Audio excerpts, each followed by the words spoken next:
मेरो चाहिँ ड्युटी आजको सुरु भयो 3 बजेर छुट्टी भयो नानीहरू लिन आएको कि सानी बच्चाको आमा बच्चा सानो हुनु नि गाह्रो छ बोकेर स्कुल ल्याऊ बोकेर घर लैजाऊ मान्छेले त भन्छ नि हौ बच्चा हेर्ने काम त अनि त्यसको के काम छ बच्चा हेर्न त सजिलो हुन्छ भन्छ नि ल हेर्नुहोस् यहाँ बच्चा हेर्नु सजिलो छ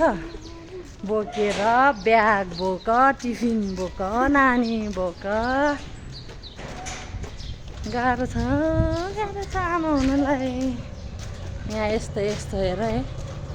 यसो गरेर पायो हुर्कायो भोलि पछि छोराछोरीले हेरेन भने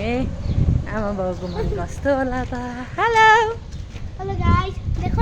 मेरो काखमा बसेर पछाडि बसेर हाई भन्ने होइन म स्कुल पढेर आएको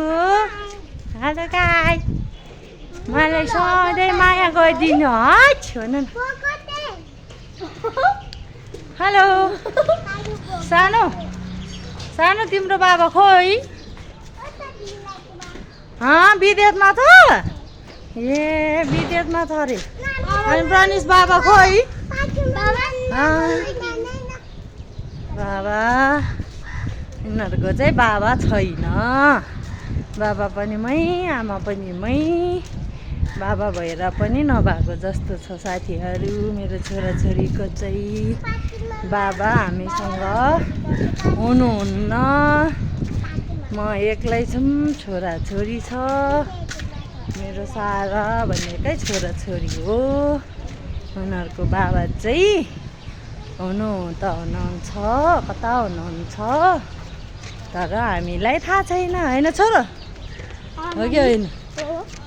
तिमीहरूलाई बाबाको बढी माया लाग्छ कि मम्मीको है बाबासँग जाने कि मम्मीसँग बस्ने मम्मीसँग बस्ने मेरो छोराछोरीको साथ त्यहाँ बन्द छ मेरो छोराछोरी भयो भने नि सबै संसार ठुलो छ मेरो लागि बाई बाई